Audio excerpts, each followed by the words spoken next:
वाजिबुल एहतराम दोस्तों, अल्लाह रब्बुल इज़्ज़त का बेपनाह एहसान, फजल और शुक्र है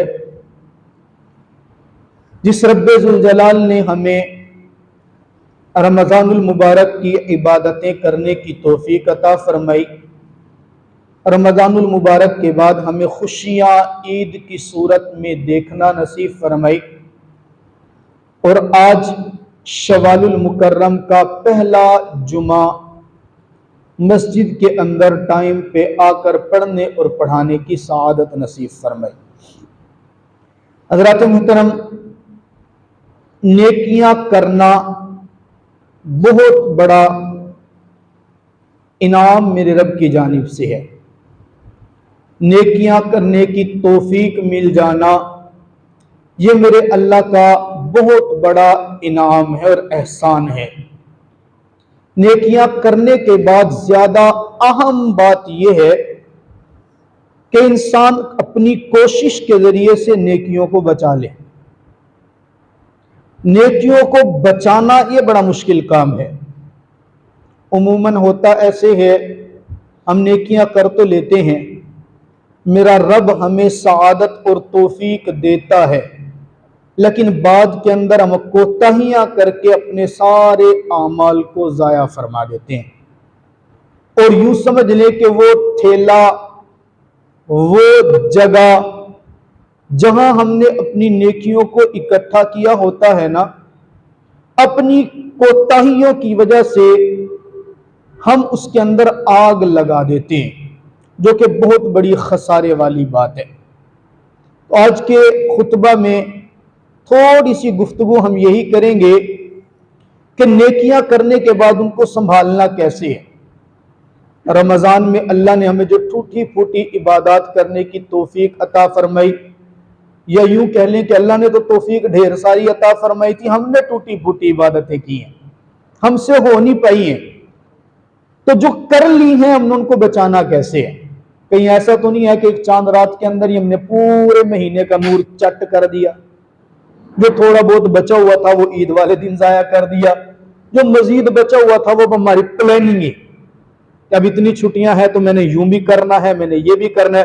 वो जो नूर हमें मिला था कहीं वो हम सारा बर्बाद तो नहीं कर बैठे, हम ये देखेंगे। और दूसरी बड़ी बात, ये शवाल का महीना है, इस शवाल के महीने में अल्लाह रब्बुल इज़्ज़त की दीन इस्लाम के अंदर इस्लामी तारीख के एतबार से वाक़यात भी बड़े अजीम अजीम हुए। यानी शवाल के महीने में ही इस्लाम और कुफ्र की दूसरी बड़ी जंग, इस्लाम और कुफ्र की दूसरी बड़ी जंग हुई, जिसको गज़वा उहुद कहा जाता है। गज़वा बदर रमज़ान में हुआ और गज़वा उहुद शवाल के महीने के अंदर हुआ। यही शवाल का महीना है जिसके अंदर मेरे आका की अम्मा आयशा सिद्दीक़ा रज़ी अल्लाह तआला से निकाह भी हुआ है और अम्मा आयशा सिद्दीक़ा रज़ी अल्लाह तआला की रुखसती वो भी इसी शवाल के महीने में हुई है। बल्कि एक रिवायत के मुताबिक अम्मा आयशा सिद्दीक़ा रज़ी अल्लाह तआला की पैदाइश वो भी शवाल के महीने में ही है।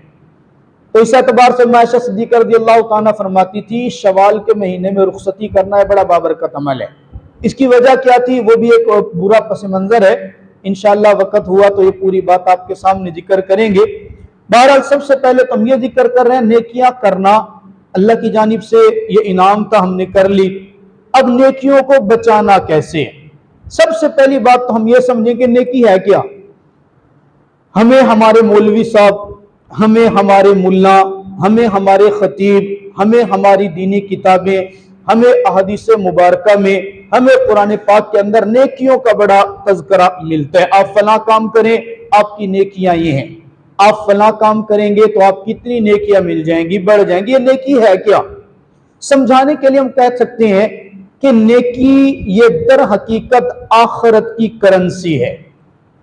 आखिरत के अंदर इस जहान को छोड़कर जब हम अल्लाह के दरबार में जाएंगे ना, मैदान महशर लगेगा, वहां पे जो हमारे मामलात की डीलिंग होगी ना, वहां पे जो मामलात का निजाम होगा, उस वक्त जो करेंसी हमारे हाथ के अंदर होगी वो ये नेकी होगी। तो वहां हम अपने सारे मामलात, सारी परेशानियां अगर दूर कर सकेंगे ना, तो वो इसी नेकियों वाली करेंसी के जरिए कर सकेंगे। जैसे यहाँ पे अपने मामला डील करने के लिए हमारे पास करेंसी, वो पाकिस्तानी करेंसी है। हम एक मुल्क छोड़कर अगर दूसरे मुल्क जा रहे हो तो उस मुल्क में जाने से पहले हमें वहां की करेंसी के साथ अपनी करेंसी का तबादला करना पड़ता है। अल्लाह मुझे और आपको उम्रे पे ले जाए, अल्लाह मुझे और आपको मक्का मदीना देखने की तौफीक अता फरमा दे। सुना है जब यहां से बंदा जाता है ना उम्रा करने के लिए, तो उम्रा करने वाले अहबाब कोशिश करते हैं कि यहां से जाने से पहले पाकिस्तानी नोटों को वहां की करेंसी के अंदर तब्दील करवा ले। कोई रियाल के अंदर तब्दील करवा, रियाल ही वहां चलते, तो रियाल के अंदर कन्वर्ट करवाने की कोशिश, ताकि वहां जाए तो वहां के जो मामलात हैं, खरीदो फरोख्त है, जो चीज भी है, वहां की करेंसी के एतबार से यहां करेंसी को चेंज करवा लिया जाते हैं। अच्छा, दुनिया में तो ये होता है कि अगर यहां से हमने करेंसी चेंज ना करवाई तो वहां जाके लेंगे, तो बसा औकात वो रियाल वहां पे महंगा मिलते हैं, तो वो करेंसी चेंज करवाते हैं ताकि उस मुल्क के अंदर जाके हमें मामलात करना आसान हो जाए।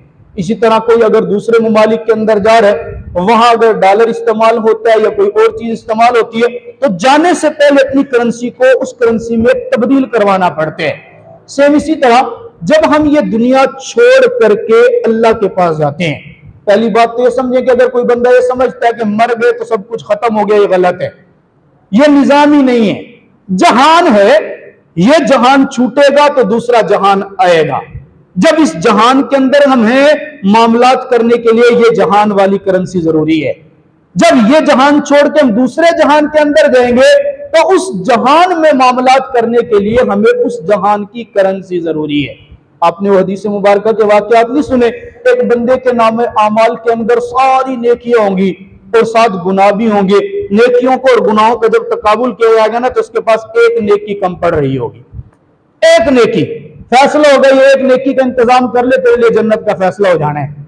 अब ये क्या करेगा? भागेगा, वालिद के पास जाएगा, अब्बा हिक नेकी डेचा। अल्लाह कहेगा ना, यौम यफिर्रुल मरउ मिन अखी व उम्मिही व अबी व समेत। अपने पूरा कुरान में नक्शा खींच दिया और दुनिया के अंदर तेरे लिए मबोध खप लिया। दुनिया के अंदर मैंने तुझे बड़ा कुछ दे दिया, यहां कुछ नहीं है, यहां अपने अपने मामलात हैं। बाप बेटे का नहीं, बेटा बाप का नहीं। भाई के पास जाएगा, भाई कहेगा नहीं, तेरी मेरी तो दुनिया में नहीं बनती थी, मैं यहां तेरे से क्या काम आऊंगा। आजकल हालात ऐसे है ना। वो कहेगा, माँ के पास जाएगा, अम्मा कहेगी ना, दुनिया के मामलात कुछ और है, यहाँ की करेंसी मैं तुझे नहीं दे सकती हूँ। वहां एक मालूम हुआ कि वहां मसाइल हल करने के लिए जो हमें करेंसी जरूरी है वो नेकी है, और नेकियों के लिए बड़ी मेहनत वहां पे करनी पड़ेगी। हदीस मुबारक में आता है ना, आप अलैहिस्सलाम ने सहाबा कराम से पूछा, मल मुफलिस, ऐ मेरे सहाबा बताओ मुफलिस कौन है? मुफलिस अरबी जुबान का लफ्ज़ है, हमारी जुबान में समझने के लिए कहा जाएगा कंगाल कौन है, कंगला आदमी कौन है, फकीर उक्के खाली बंदा कौन है? साहबा ने फरमाया, या रसूलल्लाह, ला दीनार वला दिरहम, जिसके पास दीनार और दिरहम ना हो, जिसके पास मालो दौलत ना हो, जिसके पास अपना घर ना हो, जिसके पास अनाज ना हो। आका ने फरमाया ला, और बताओ मुफलिस कौन है? या रसूलल्लाह, फिर हमें नहीं पता, अल्लाह व रसूलुहु आलम, अल्लाह और उसका रसूल जानते हैं।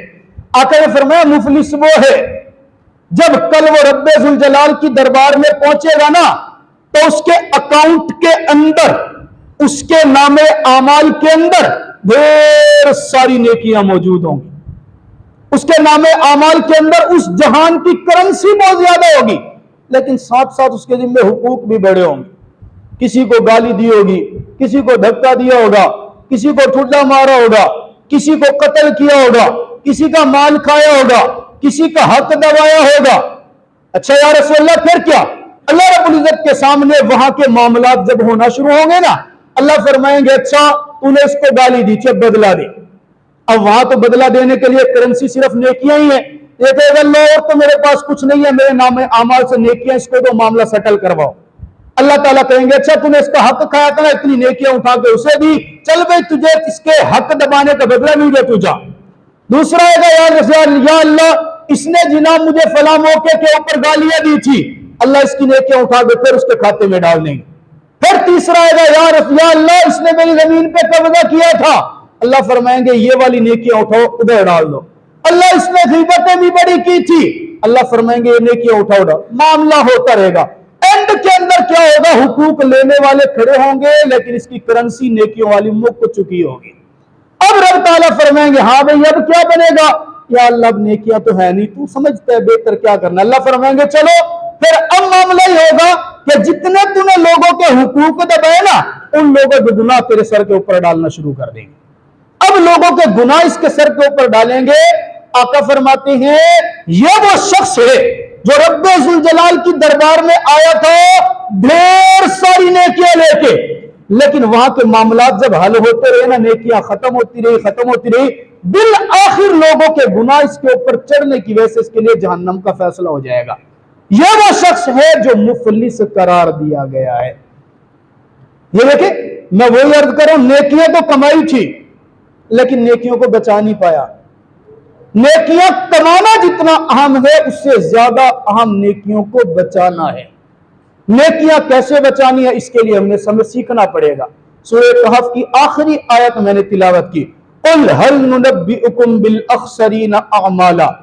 मेरा अल्लाह अपने पैगंबर को कहते हैं मेरे पैगंबर इनको जरा बताओ, हल नुनब्बिउकुम बिल अखसरीना अमाला, हम तुम्हें बताएं कि अमाल के एतबार से दुनिया के अंदर और आखिरत में सबसे ज्यादा खसारे वाला कौन है। अल्लाह बताइए कौन से, अल्लज़ीना ज़ल्ला सअयुहुम फिल हयातिद दुनिया, सबसे ज्यादा खसारे वाला बंदा वो है जिसने दुनिया के अंदर कोशिश तो बड़ी की है, मेहनत तो बड़ी की है, नेकियां तो बड़ी की है, लेकिन वो सारी दुनिया के अंदर ही जाया करके चला गया और जब रब के सामने गया तो अपने अकाउंट अपने नामे आमाल को खाली लेकर के गया। इसलिए मेरे दोस्तों ये महीना जो गुजरे है ना, मेरे अल्लाह ने मेरी और आपकी प्रैक्टिस करवाई है। किसी की आदत बन गई सुबह तहज्जुद के वक्त उठ के 2 रकात नफल पढ़ने की, किसी की आदत बन गई 5 वक्त मस्जिद के अंदर नमाज पे आता था ना तो 15 मिनट पहले आ जाता था, चलो नमाज का इंतजार भी करता, तस्बीह पकड़ के अल्लाह अल्लाह भी कर लेता। किसी की आदत बन गई असर की नमाज के बाद 15-20 मिनट आधा घंटा कुरान पाक की तिलावत करने की। किसी की आदत बन गई नमाज अफ्तारी से पहले कुछ देर 10 मिनट 15 मिनट 20 मिनट अल्लाह के सामने सर झुका के अपना मुहासबा करने की। किसी की आदत बन गई मगरिब के बाद जिक्र करने की। ये जो आदतें बनी है ना इनको जाया ना करो। ये जो आदतें बनी है ना वो उस 1 महीने के लिए ना रखो।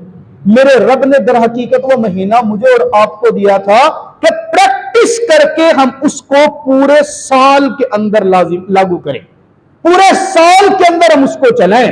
इसलिए अगर तरतीब बनी है ना नमाज से 10 मिनट पहले आने की, उसको बरकरार रखो। आओ नमाज से 10 मिनट पहले मस्जिद में बैठ के तस्बीह पकड़ के अल्लाह अल्लाह की ज़रबें लगाओ। अगर आदत बन गई है ना थोड़ा सा कुरान पाक तिलावत करने की, ये नहीं है कि चांदर आ गया रमजान खत्म, तिलावत ही खत्म, जिक्र ही खत्म, तो नमाज ही खत्म, ऐसा नहीं करो, उसको बाकी बरकरार रखो। अगर आदत बन गई है असर की नमाज के बाद मगरिब से कुछ देर पहले बैठ के अल्लाह के सामने गिड़गिड़ाने की कोशिश करो, उसको बरकरार रखो। अगर नहीं ना बरकरार रख सके आहिस्ता आज वो आदत छूटेगी, कल नमाज पे भी बड़ी मुश्किल पहुंचेंगे, परसों पहली रकात छूटेगी, परसों जमात की नमाज छूटेगी और महीने के बाद वो सारी तबीयत ही पूरी खत्म हो जाएगी। और फिर क्या होगा, वो जो नेकियां जमा की थी ना पूरा महीना, वो नेकियों वाले थैले के अंदर सुराख हो जाएगा और सुराख होकर नेकियां जाया होना शुरू हो जाएंगी।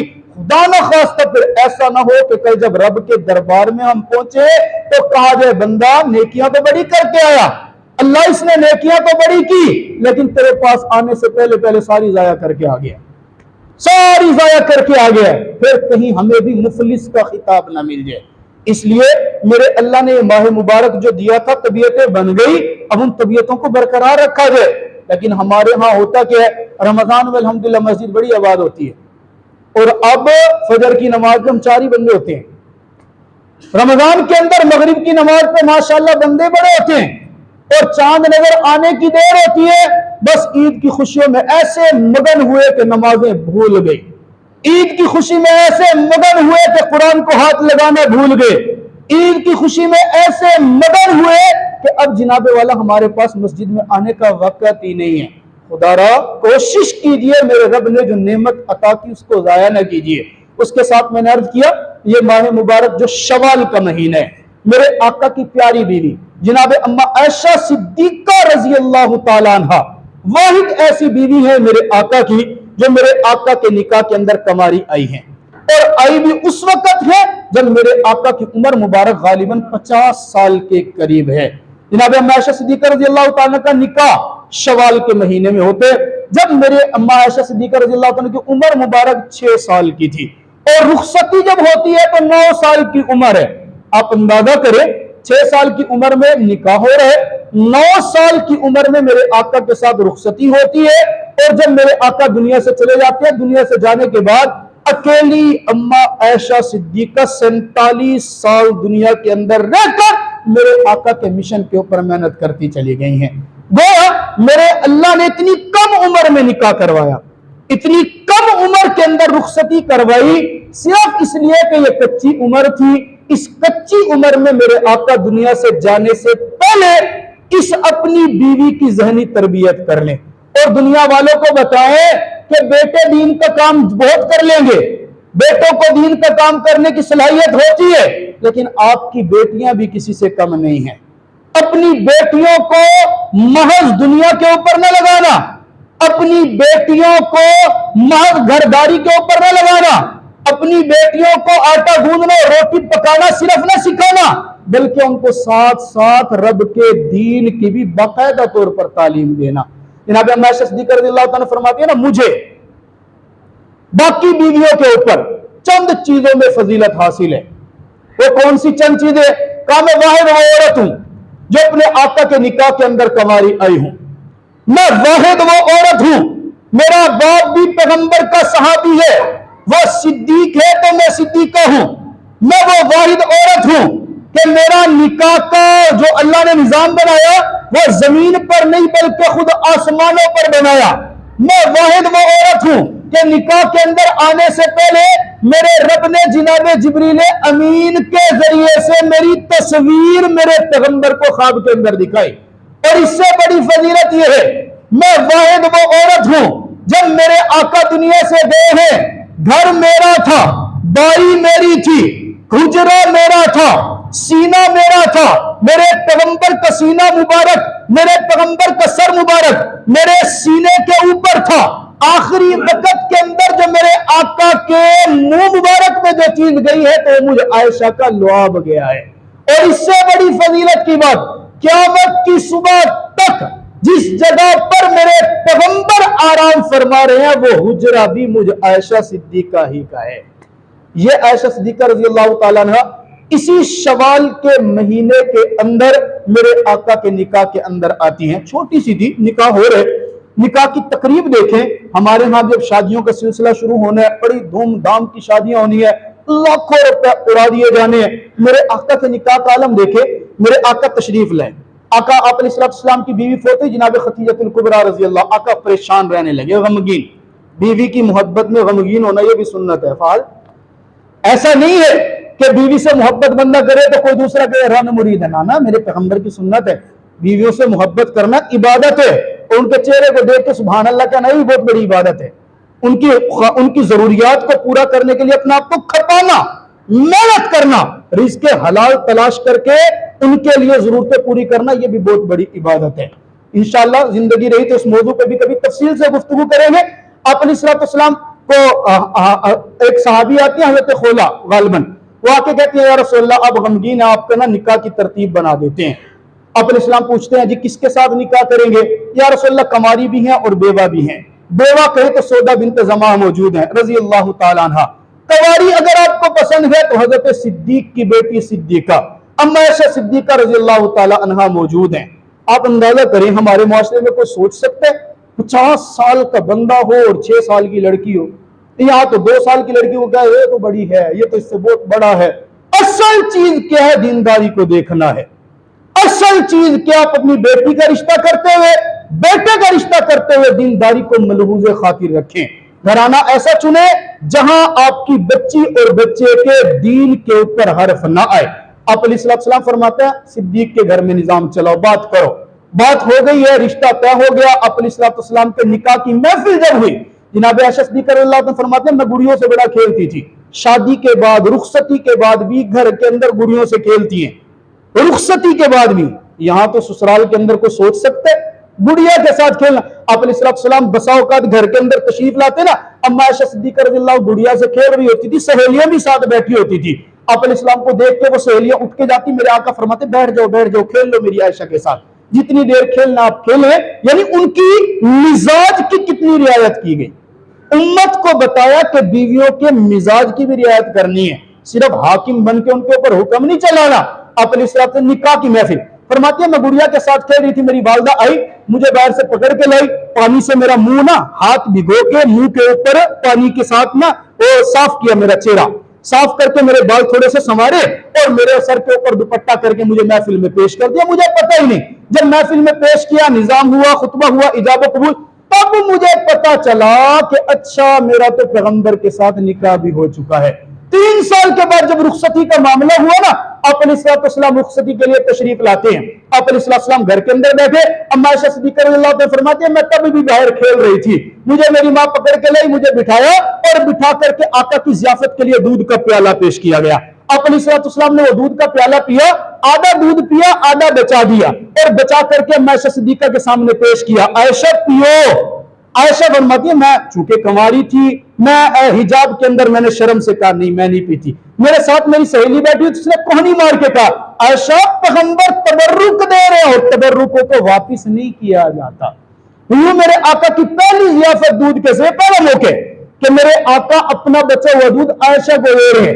इसके बाद आप हदीस मुबारक को उठा के देखें, यकीन करें आपको जगह जगह मेरे पैगंबर की बात मिलेगी, पानी आयशा पी रही हैं, बचा के रखती हैं, मेरा पैगंबर वही गिलास उठाते हैं और आयशा से पूछते हैं, आयशा बताओ किस जगह पर तेरे लब लगे थे, मैं मोहम्मद उसी जगह अपने लब रख करके पानी पीऊंगा।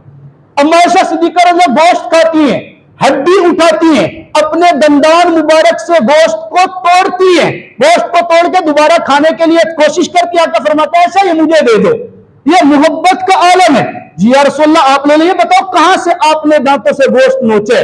मेरे आका वहीं से अपने दंदान मुबारक लगा के गोश्त को नोच के उम्मत को बताते हैं, बीवियों पर हुक्मरानी तो करनी है तरबियत के लिए, लेकिन इतना भी नहीं कि मोहब्बत नाम की कोई चीज बाकी न रहे। अल्लाह ताला मुझे और आपको समझने की तौफीक अता फरमाए।